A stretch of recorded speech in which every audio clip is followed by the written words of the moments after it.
नमस्कार, स्वागत है आप सभी मकर राशि वालों का एक स्पेशल वीडियो में। गुरुदेव बृहस्पति 12 साल बाद अपनी उच्च की राशि में आने वाले हैं। मकर राशि आपके लिए स्पेशल इसलिए है कि आपके उस भाव में आएंगे जिसको हमारे शास्त्रों में अच्छा माना गया है। गुरु के गोचर के लिए दूसरा भाव, पाँचवा भाव, सातवां भाव, नौवां भाव और 11वां भाव जो है ना, वो सर्वश्रेष्ठ माना गया है। सबसे अच्छे भावों में से एक आता है। तो आपके लिए छठे भाव से निकलकर मिथुन राशि में से कर्क राशि सप्तम भाव में पड़ती है, वहाँ पर गुरु आ रहे हैं। तो इसको ऑस्पिशियस माना गया है, चाहे आप राशि से लें चाहे आप उसको लगन से लें। तो एक तो ये बहुत बड़ी बात है। दूसरा कि 12 साल बाद ऐसा हो रहा है। क्यों हो रहा है? क्योंकि गुरु एक राशि में 1 साल रहते हैं। तो किसी राशि से निकलेंगे तो फिर 1 साल, 2 साल, 3 साल, 4 साल, चूँकि 12 राशियाँ हैं तो 12 साल उनको लग जाते हैं। तो हम इसको 12 साल बाद ही काउंट करेंगे, जब तक ये कर्क को पूरी तरह छोड़ नहीं देते। तो 12 साल बाद कर्क में गोचर होगा 2 जून से लेके 31 अक्टूबर तक। बहुत विशेष गोचर है।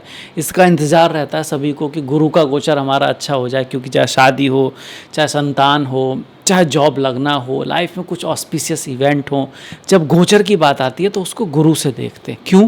क्योंकि गुरु भाग्य, संतान, समृद्धि, सौभाग्य, ईश्वर के आशीर्वाद, देव कृपा, पितरों की कृपा भी आप इसको कह सकते हो। कर्मों, अपने कर्मों का रिजल्ट भी कह सकते हो आप, क्योंकि आपके कर्म अच्छे होंगे तभी ईश्वर आप पे कृपा करेंगे। तो उन सबको कौन दिखाता है? गुरु दिखाते हैं। वहीं शनि थोड़ा सा कठिन कर्मों का रिजल्ट दिखाते हैं। राहु केतु भी कठिन कर्मों का ही रिजल्ट दिखाते हैं। शुक्र थोड़े अच्छा, शुक्र हैं, बुध हैं, ये थोड़ा ईजी ग्रह हैं। पर सबसे बेस्ट जब गोचर में बात आती है तो बात आती है गुरुदेव बृहस्पति की। जिस तरह से पृथ्वी की रक्षा गुरु ग्रह करता है उल्का पिंडों से, ठीक उसी तरह मनुष्य की बात की जाए तो गुरु का गोचर एक तरह से प्रोटेक्शन को दिखाता है, रक्षा को दिखाता है। आपके सप्तम भाव में गुरु आ रहे हैं। तो इसमें एक बात है कि जहाँ गुरु का गोचर है जिस जगह पर, वहाँ रेस्पॉन्सिबिलिटी भी आएगी। गुरु भारी हैं, गुरु भारी है, गुरु का काम देना है। वो वहाँ पे विस्तार भी करेगा, जिम्मेदारी भी लेके लाएगा। पर जहाँ उनकी दृष्टियाँ हैं वहाँ वो थोड़ा सा ऑस्पिशियसनेस देगा, ईजीनेस लाएगा। ये बात समझने की कि गुरु की दृष्टियाँ गुरु के स्थान से ज़्यादा महत्वपूर्ण है। तो स्थान कौन सा आ रहा है? सप्तम। तो सप्तम भाव किसका है? व्यापार का है, बिजनेस का है, पार्टनरशिप का है, चरित्र का है, यात्राओं का है, आपके नेचर का है। पत्नी का तो है ही है, पत्नी का, पति का, जीवन साथी का, आपके सामने वाले जिसके साथ आप हैं वो भी है। कहीं ना कहीं आपका ऐसी चीज़ें जो आप में कम हैं उनका भी है, जिनकी आवश्यकता है आपको इस जीवन में समझने की, ताकि आप परिपूर्ण हो सकें। वो भी 7th हाउस होता है। पहला भाव आप खुद हैं, 7th हाउस वो है जो आपको कहीं ना कहीं कमी है आपके अंदर, उस चीज़ को आपको सीखना है। जैसे कि मकर वाले बहुत ज़्यादा प्रैक्टिकल होते हैं और कर्क वाले इमोशनल होते हैं। तो वहाँ पर इमोशन की कमी आ गई या फिर इमोशन को एक्सप्रेस नहीं कर पाते मकर वाले, तो उनको वो सीखना है। वो 7th हाउस होता है। वहाँ पर आ गए गुरु। अब गुरु यहाँ पर आएंगे तो 7th हाउस में बिजनेस को बढ़ाएंगे, विस्तार करेंगे, मैरिज की संभावना बनाएंगे, शादी वगैरह कराएंगे, आपस में प्रेम को बढ़ाने वाले हैं। पर साथ में यहाँ पर रेस्पॉन्सिबिलिटी भी बढ़ेगी, जिम्मेदारी भी बढ़ेगी। आपको थोड़ा सा एक्शन भी लेना पड़ेगा, सलाह भी आपको मिलेगी। हो सकता है आपका जो स्पाउस है, पत्नी है या आपका पार्टनर है, वो आपको बताए कैसे करना है, क्या करना है, क्योंकि वो व्यक्ति थोड़ा सा बड़ा होने की कोशिश करेगा, गुरु की तरह एक्ट करेगा इसमें। कई बार हम खुद भी जब राशि पर या सप्तम भाव पर हम भी थोड़े से ना ऐसे लगने लगता है हमको कि हमको सब पता है। ये सारी चीज़ें भी देखने को मिलती हैं। पर ओवरऑल हम इसको ऑस्पिशियस कहेंगे। अष्टक वर्गा में यहाँ पर अच्छे पॉइंट होने चाहिए, कम से कम 3 से ऊपर हों, 4, 5, 6, 4, 5, 4 तो बढ़िया, 5, 6 हो तो फिर बहुत ही बढ़िया। फिर आपके बिजनेस को बहुत ज़्यादा बढ़ा सकता है, आपके स्पाउस के बिजनेस को भी बढ़ा सकता है, आपका पार्टनर की लाइफ में भी बहुत सारे अच्छे इवेंट ये करा सकता है। अब इसकी दृष्टि आप लोगे तो 1, 2, 3, 4, 5, 5वीं दृष्टि आ गई एकादश भाव पर। पंचम दृष्टि जो होती है विद्या से संबंधित है। पंचम दृष्टि पूर्व पुण्य से संबंधित है आपकी। पंचम दृष्टि नॉलेज से संबंधित है। तो आपके जो बड़े भाई बहन हैं वो एकादश भाव में आ गए, तो उनसे आपको कुछ सीखने को मिल सकता है, आप उन्हें कुछ सिखा सकते हैं, आपका लाभ तो होगा ही होगा, इच्छा पूर्ति भी होगी, पर आपका जो फ्रेंड सर्कल है वो आपके लिए भाग्यशाली भी साबित होगा। पूर्व पुण्य से मतलब अच्छी चीज़ें। पर अगर यहाँ पर कुछ खराब ग्रह बैठे हुए हैं, बेकार ग्रह बैठे हुए हैं, तो वो भी फिर एक्टिव हो सकते हैं, पर ज़्यादातर ये अच्छा माना जाएगा, बढ़िया माना जाएगा। ठीक इसी तरह से पहले भाव पर दृष्टि आ गई तो आपके खुद के ऊपर आ रही है, आपके नेचर के ऊपर, आपके स्वास्थ्य के ऊपर, आप अपने ऊपर काम करोगे, आप दूरदृष्टि मतलब बड़ी चीज़ों को देख के निर्णय लोगे, छोटी छोटी बातों को आप इग्नोर करना सीख जाओगे। प्रथम भाव आपका नेम फेम भी है तो उसको भी बढ़ाएगा।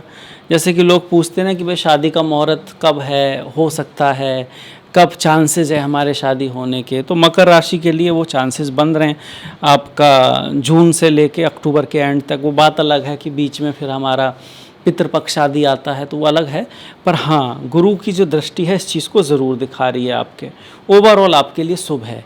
साथ में ही तृतीय भाव पर जो दृष्टि है तो आपके भाई बहन पड़ोसी उन सब के लिए भी अच्छा है, आपके लिए भी अच्छा है, उनसे आपके संबंधों में भी मधुरता आएगी और कहीं ना कहीं उनके थ्रू आपकी लाइफ में कुछ अच्छा भी हो सकता है। ये गुरु नॉर्मल ये रिजल्ट आ गया, पर इसके साथ साथ ये गुरु खर्चा भी दिखा रहा है, एक्सपेंडिचर भी दिखा रहा है, ट्रैवल भी दिखा रहा है, यात्राएं भी दिखा रहा है आपकी लाइफ में और आपके स्पाउस की लाइफ में। छोटी मोटी यात्राएं, कुछ उतार चढ़ाव भी दिखा रहा है, वो दिखा रहा है इसके लॉर्डशिप की वजह से, क्योंकि ये आपके तीसरे और 12वें भाव का स्वामी है इस वजह से। और तीसरा भाव तो भैया हॉबी है, तो हॉबी के लिए तो अच्छा हो गया, अपने आप को एक्सप्रेस करना है उसके लिए भी अच्छा हो गया, पर साथ में तीसरा भाव उतार चढ़ाव, यात्राएं, ट्रैवल, हार्डवर्क, मेहनत भी है और साहस भी है। वहीं 12वां भाव थोड़ा खर्चा वर्चा भी है, हॉस्पिटल वगैरह भी है, तो ऐसा हो सकता है स्वास्थ्य का थोड़ा बहुत ध्यान करना पड़े, थोड़ा खर्चा हो सकता है आपका खर्चा आपके स्पाउस के ऊपर हो या आपके स्पाउस का आपके ऊपर कुछ खर्चा हो, इस चीज़ों को वो दिखा रहा है। कुछ संबंध हो रहा है आपका और आपके स्पाउस का फॉरेन लैंड से, विदेश से, इंपोर्ट एक्सपोर्ट से, इंटरनेशनल चीज़ों से। अगर आप उनसे जुड़े हुए हैं तो आपके लिए अच्छा है, आप खुद ही उसके लिए ट्राई करें तब भी आपके लिए अच्छा ही है, शुभ ही है। इसके अलावा जहाँ गुरु बैठे हैं, जहाँ गुरु की दृष्टि है, वहाँ पर कौन कौन से ग्रह बैठे हैं उस पर भी डिपेंड करेगा कि इसका रिजल्ट क्या होगा, आपकी दशा महादशा पर भी डिपेंड करेगा। जैसे कि अगर इस गुरु का संबंध सूर्य से बनता है तो मेनली आपको नेम फेम और पोजीशन देगा। चंद्रमा से बनेगा तो आपको लोगों का प्रेम मिल सकता है, माता का प्रेम मिल सकता है, यात्राएं, ट्रैवल, थोड़ा मन में चंचलता रहेगी। बुध से संबंध बनेगा तो एजुकेशन के लिए, विद्या के लिए, अपने से छोटों के साथ दोस्ती, फ्रेंडशिप के लिए, लाइफ में कुछ ना कुछ जॉयफुल होना, ये सब दिखाएगा। वहीं मंगल से तो थोड़ा सा एग्रेशन आ जाएगा, थोड़ा सा आप ये कहोगे डिसिप्लिन ले आएगा, एक्शन, मेहनत, एफर्ट, हार्डवर्क, कंपटीशन, ये सारी चीज़ें फिर आपकी लाइफ में आ जाएंगी अगर गुरु का संबंध मंगल से बनता है। कब बनेगा? या तो मंगल यहाँ बैठे हैं कर्क में, वृश्चिक में, मकर में या मीन में, इनमें से कहीं पर भी बैठेंगे तो गुरु का संबंध मंगल से बन जाएगा। मंगल आपके चार्ट में चौथे भाव और एकादश भाव के स्वामी हैं तो लाभ से भी बन जाएगा और घर, भूमि, वाहन से भी बन जाएगा। ऐसे ही अगर सूर्य से तो उतार चढ़ाव ज़्यादा आएंगे, चंद्र से तो शादी विवाह और ज़्यादा स्ट्रॉन्ग चांसेस बन जाएंगे, और बुध जो है आपके चार्ट में चूँकि भाग्य का स्वामी है तो गुरु का संबंध अगर बुध से बनता है तो भाग्य के लिए और बढ़िया, लक आपका और अच्छे से काम करेगा, जॉब आदि के भी चांसेस बनेंगे। हाँ, थोड़ा सा एफर्ट, हार्डवर्क आपको करना पड़ेगा। ठीक इसी तरह से अगर शुक्र से संबंध बनता है आपका, चूँकि शुक्र आपके योग कारक ग्रह हैं, तो ऐसे में जॉब मिलना, काम मिलना, एजुकेशन से नाम होना, पढ़ाई लिखाई में बहुत अच्छा करना, संतान बहुत अच्छा कर सकती है, आपकी लाइफ में बहुत सारी ऑस्पिशियस चीज़ें आ सकती हैं अगर इस गुरु का संबंध शुक्र से बन रहा है। अर्थात शुक्र या तो कर्क में है, या तो मीन में है, या मकर में है, या फिर वृश्चिक राशि में है, तो मकर के लिए बहुत ही शुभ हो जाएगा। ऐसे में अगर गुरु शुक्र की दशा महादशा हुई तो क्या बात। अगर इसका संबंध शनि से बनेगा तो मेहनत होगी, एफर्ट होगी, हार्डवर्क होगा, आप अपने ऊपर काम करोगे, धन के ऊपर काम करोगे, परिवार के ऊपर काम करोगे, वैल्यूज़ पर काम करोगे, पैसा कमाने के लिए और ज़्यादा एफर्ट करोगे, आपको थोड़ा अपॉर्चुनिटी भी मिलेगी दुनिया में, समाज में कुछ करने की, कुछ अच्छा काम करने की, क्योंकि शनि आपके पहले और दूसरे भाव के स्वामी है और सर्विस के कारक तो शनि होते ही हैं। इसके साथ साथ अगर राहु से संबंध बनता है तो थोड़ा ख्याल रखें चीज़ों में, धर्म के रास्ते पर रहें, आउट ऑफ द बॉक्स चीज़ें आपको आकर्षित कर सकती हैं। इंटरनेट से कुछ आप अच्छा कर सकते हो, न्यू टेक्नोलॉजी का यूज आप कर सकते हो, इंटरनेशनल चीज़ें आपकी लाइफ में आ सकती हैं। शादी विवाह के जो योग हैं वो अदर कास्ट से भी बन सकते हैं, इस चीज़ों को भी दिखाता है राहु। राहु जो है एविएशन भी है आपका, वायु तत्व राहु में बहुत ज़्यादा होता है, तो वो सारी चीज़ें भी बढ़ जाएंगी। राहु धोखा भी होता है कई बार, धोखा भी नेगेटिव भी है पॉजिटिव भी। जैसे माया है, मतलब कि मूवी जो हम देखते हैं तो स्क्रीन पे एक्टर एक्ट्रेस ये सब कर रहे होते, ऐसा लगता है कि वो वहाँ पर है, वहाँ पे कोई होता नहीं है ना, कैमरे में भी कोई नहीं होता। नेट पर आप टेलीफोन में कुछ देखते हैं, वहाँ पे भी कोई नहीं होता। तो इन चीज़ों से डायरेक्टली इनडायरेक्टली आपका कोई कनेक्शन है, आप ब्लॉगर हो, आप एक्टर हो, आप डांसर हो, कुछ एक्ट करते हो आप, तो उसके लिए राहु और गुरु का संबंध आपके लिए अच्छा रहेगा। पर साथ में ही आपको धर्म के रास्ते पे भी चलना है, दया, करुणा, प्रेम, विवेक ये सब आपके अंदर होना चाहिए, तो गुरु आपको पॉजिटिव रिजल्ट देंगे।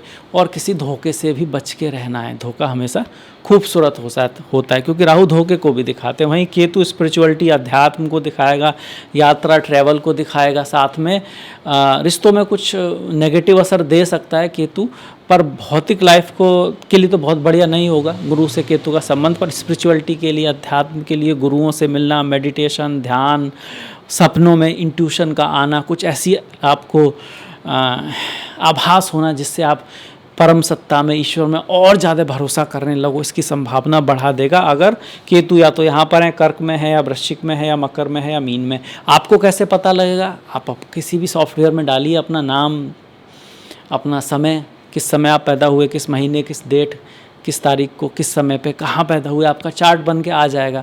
उसमें फिर आप देख सकते हैं कि आपका जो केतु है वो कर्क में तो नहीं है, वृश्चिक में, मतलब 8 नंबर है जो वहाँ लिख तो नहीं है, 10 नंबर है वहाँ तो नहीं है, और 12 नंबर है वहाँ तो नहीं है। अगर है तो उसका संबंध उससे बन रहा होगा, नहीं है तो नहीं बन रहा होगा। इस तरह से आप चेक भी कर सकते हैं। तो ये था मेरी तरफ से गुरु का 12 साल बाद मकर राशि के लिए बहुत ही बेहतरीन गोचर।